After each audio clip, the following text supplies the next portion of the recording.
যখন আমরা স্বাধীনতা সুবর্ণ জয়ন্তী পালন করছি, সেই সময় যে ঘটনাগুলো এখানে ঘটানো হলো এটা অত্যন্ত দুঃখজনক। এবং সবথেকে আশ্চর্যের বিষয় যে যেখানে স্বাধীনতা সুবর্ণ জয়ন্তী এবং জাতির পিতা বঙ্গবন্ধু শেখ মুজিবের জন্মশতবার্ষিকী আমরা উদযাপন করছি, সেই সময় আমাদের অনেক বিদেশি অতিথি আসছেন, অনেকে বার্তা দিচ্ছেন, সেই ব্রিটেনের রানী থেকে শুরু করে সৌদি আরবের বাচ্চা থেকে সকলের বার্তা আমরা পাচ্ছি। এত বড় একটা সম্মান বাংলাদেশ পাচ্ছে, সেখানে কারা খুশি হতে পারলেন না? আমাদের 26শে মার্চ প্রাইম মিনিস্টার মোদির আসার কথা, তাকে আসতে দেওয়া যাবে না, বাধা দেওয়া কেন? আমার এই প্রশ্ন। আজকে হেফাজতে ইসলাম তারা কর্মসূচি দেয়, তারা কি দেওবন্দে যায় না শিক্ষা গ্রহণ করতে? তাই এই সমস্ত ঘটনা যদি ঘটায় তো উচ্চশিক্ষায় দেওবন্দ যাবে কিভাবে? সেটা কি তারা একবারও চিন্তা করেছে? আমরা তো কওমি মাদ্রাসায় সনদ দিচ্ছি, তাদের শিক্ষার ব্যবস্থা করেছি, তাদের কারিকুলাম ঠিক করে দিচ্ছি, যাতে তারা বাইরে দেশে বিদেশে চাকরি পায়, তারও ব্যবস্থা আমরা করে দিয়েছি। তারপরেও তারা এই তাণ্ডবটা কেন ঘটালো? আর তাদেরকে প্রথমেই আমরা দেখলাম কি বিএনপি তাদেরকে সমর্থন দিচ্ছে। বিএনপি জামাত জোট কীভাবে সমর্থন দিচ্ছে সেটাই আমার প্রশ্ন। প্রাইম মিনিস্টার মোদি আসবেন, সেখানে তাদের আপত্তি। এখানে একটা ছোট্ট ঘটনা আমি বলি, আমার খুব অবাক লাগে এদের কর্মকাণ্ড দেখে, বিশেষ করে বিএনপি। প্রথমে খুব আপত্তি হয় হেফাজতের সাথে যত রকমের মদত দেওয়া, এবং আপনারা জানেন যে এখানে যে জ্বালাও পোড়াও কিছু করতে হবে সেই পরামর্শ, সেটাও তারা যেমন দিয়েছে। আবার পরবর্তীতে যখন তিনি এসেছেন তখন আবার তার সমর্থনও দেয়। কাজে এদের কোনো রাজনৈতিক কোনো আদর্শ নেই, কোনো আদর্শ নিয়ে তারা চলে না। আমি একটা কথা স্মরণ করে দিতে চাই। এটা ছিল 1991 সালের, আপনারা জানেন না, মে মাসে 21শে মে রাজীব গান্ধী মৃত্যুবরণ করেন। তার উপর বোমা মারা হয় এবং তিনি তার অন্ত্যেষ্টিক্রিয়ায় আমরা যোগদান করেছিলাম। তখন বাংলাদেশের প্রধানমন্ত্রী ছিল খালেদা জিয়া। তখনও কিন্তু বিশ্বের বিভিন্ন রাষ্ট্র থেকে সবাই এসেছিলেন, আমেরিকার প্রেসিডেন্ট, তারপরে গ্রেট ব্রিটেনের প্রিন্স চার্লস থেকে শুরু করে প্যালেস্টাইনের রাষ্ট্রপতি ইয়াসির আরাফাত সহ সকলে উপস্থিত। সেখানে আমরা গিয়েছি। প্যালেস্টাইনের রাষ্ট্রপতি ইয়াসির আরাফাত সাহেব যখন স্বাভাবিক বাংলাদেশের প্রধানমন্ত্রীকে দেখে তিনি হ্যান্ডশেক করার জন্য হাত বাড়ালেন, খালেদা জিয়া হাত গুটায় বসে থাকলেন। কিন্তু সেই খালেদা জিয়াকেই আমরা দেখলাম মোদি সাহেবের সাথে হ্যান্ডশেক করা ছবি, সে হাত যেন আর ছাড়ে না। এবং শুধু তাই না, তার সাথে টেলিফোনে তার যে সেই মানে খিলখিল করে হাসি, হাস্যোজ্জ্বল মুখ এবং তার যে হাসির আওয়াজ, সেটাও তো সকলে কানে বাজে। আবার যখন আমাদের সুবর্ণ জয়ন্তীতে মোদি সাহেব আসবেন তখন তাকে আবার বাধা দেওয়া এবং হেফাজতের সাথে হাত মিলানো কেন? এই প্রশ্নের জবাবটা কোথা থেকে পাবো জানি না, কিন্তু প্রশ্ন আমি রেখে গেলাম। তো আজকে কি ঘটনা ঘটিয়েছে তারা? যখন আমরা স্বাধীনতা সুবর্ণ জয়ন্তী পালন করি তখন শুরু করলো হেফাজতের তাণ্ডব। হেফাজত তো একা না, হেফাজতের সাথে তো জামাত বিএনপিও জড়িত, এবং তাদের প্রত্যেকটা কর্মকাণ্ডই তো দেখা যায়। এবং হেফাজতের সকলেই যে এর মধ্যে জড়িত তাও কিন্তু নয়, এটাও বাস্তবতা। তারপর আমরা দেখেছি যে 26 তারিখ হেফাজত একটা গুজব ছড়ালো কি বায়তুল মোকাররমে মানুষ মারা হয়েছে ইত্যাদি ইত্যাদি, এবং তারা 26 তারিখ থেকে 31শে মার্চ পর্যন্ত যে সহিংসতা চালায়, এবং 27-28 তারিখ হেফাজতের পক্ষে বিএনপি জামাতের বিবৃতি দেশবিরোধী ষড়যন্ত্রের ধারাবাহিক অংশ। 28শে মার্চ তারিখে হরতাল থেকে সারা দেশে বিনা উস্কানিতে পরিকল্পিতভাবে তারা তাণ্ডব চালায়। তা আওয়ামী লীগ অফিস, দলীয় নেতাকর্মীদের বাড়িঘর, সরকারি অফিস আদালত, পরিবহনে হামলা এবং ভাঙচুর ও পোড়ানো হয়। আমি কিছু ছবি এখানে মাননীয় স্পিকার আপনার অনুমতি কিছু ছবি আমি দেখাতে চাচ্ছি, কারণ ছবি এগুলো আমার কাছে এমনিতেও আছে, তা আমি মনে করি যে এটা অনলাইনে দেখলে সবাই ভালোভাবে দেখতে পারবেন। যে কিভাবে তারা একের পর এক আক্রমণ চালাচ্ছে যে সারা দেশে। এছাড়া শাপলা চত্বরে তারা তাণ্ডব শুরু করে এবং পুলিশের উপর আক্রমণ করে, ভূমি অফিস পোড়ায়। পুরা ব্রাহ্মণবাড়িয়াতে সব থেকে বেশি তাণ্ডব তারা করেছে। আমরা একটা পর একটা ছবিগুলি, গাড়ি পোড়ানো, বাস পোড়ানো, ট্রাক পোড়ানো, মানে এমন ধরনের কোনো কাজ নাই সেদিন তারা না করেছে। ভূমি অফিস পুড়িয়ে দিয়েছে, বহু মানুষ এখন তাদের জমির জন্য কান্নাকাটি করে।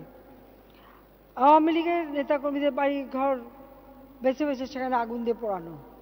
আমরা ছবিগুলি একটা পর একটু দেখালে পরে আপনারা বুঝতে পারবেন যে কীভাবে তারা আগুন নিয়ে খেলছে।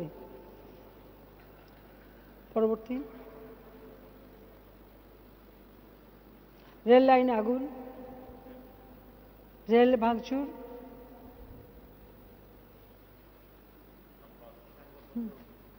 চিরাং, এটা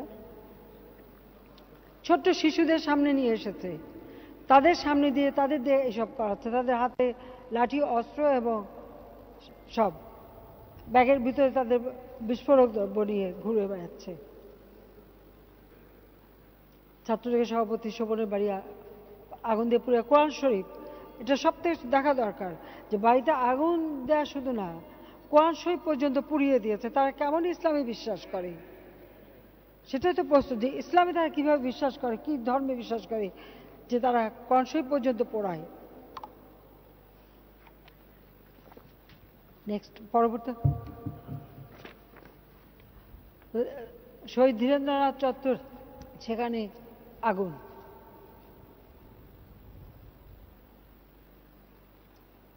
ট্রাক, মোটরসাইকেল অগ্নিসংযোগ।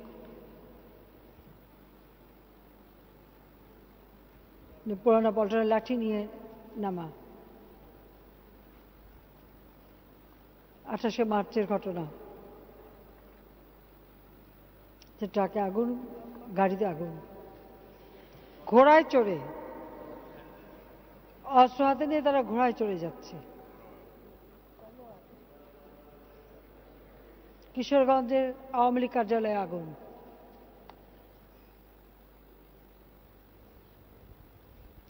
যে বিভিন্ন স্থানে বাস, ট্রাক, ট্রেন, বিভিন্ন জায়গায় আগুন দেওয়া, এটা 28শে মার্চ তাদের হরতালের নামে এই তাণ্ডব।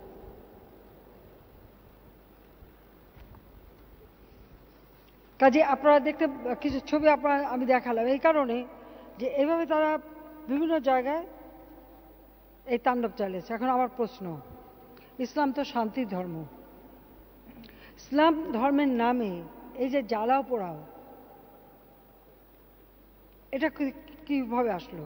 তবে এটা নতুন কিছু না। 2013 সালে আমরা দেখেছি এই বিএনপি জামাত কিভাবে চলন্ত গাড়িতে আগুন দিয়ে মানুষকে পুড়িয়েছে, কিভাবে মানুষের উপর আক্রমণ করেছে, সেগুলো আমরা দেখেছি।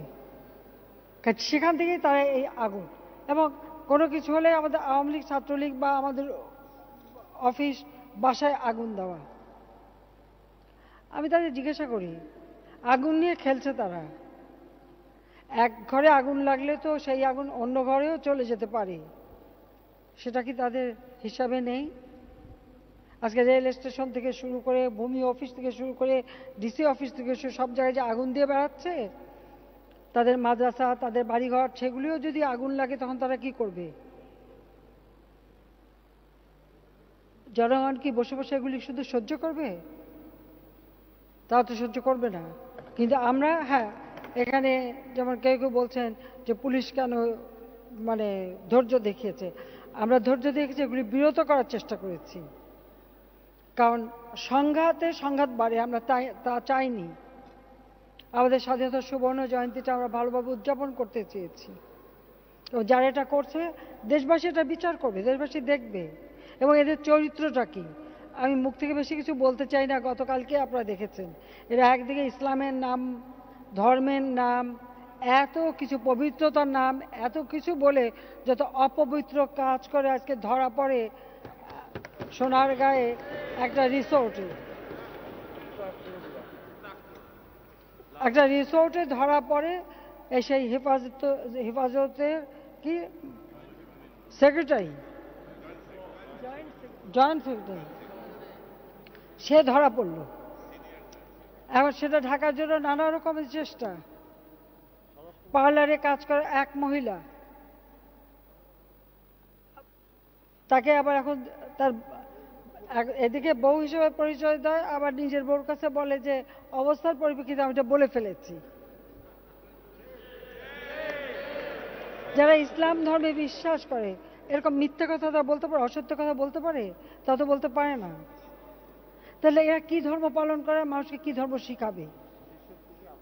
তাই হেফাজতে যারা সদস্য তাদেরকেও আমি অনুরোধ করি যে তারাও একটু বুঝে দেখুন যে কোন নেতৃত্ব তাদের, যারা এই আগুন জ্বালাও পোড়াও করে টোরে যে তিনি বিনোদন করতে গেলেন একটা রিসোর্টে আর একজন সুন্দরী মহিলা নিয়ে।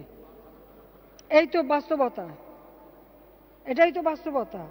অর্থাৎ এরা ইসলাম ধর্মের নামে কলঙ্ক এবং ইসলাম ধর্মকে তারা ছোট করে দিচ্ছে কিছু লোকের জন্য।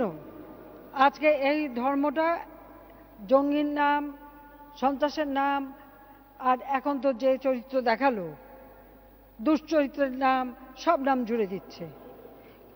তার মানে আমার যে পবিত্র ধর্ম, পৃথিবীর শ্রেষ্ঠ ধর্ম হচ্ছে ইসলাম, যে ইসলাম ধর্ম সব থেকে সহনশীলতা শিখিয়েছে, শান্তির কথা বলেছে, সাধারণ মানুষের কথা বলেছে, মানুষের উন্নয়নের কথা বলেছে, সেই পবিত্র ধর্মকে এরা কলুষিত করে দিচ্ছে।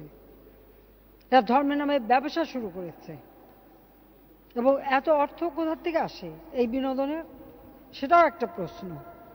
যেটা দেশবাসী বিচার করবে আর আইন তার আপন গতিতে চলবে, সেটুকু আমি বলতে চাই।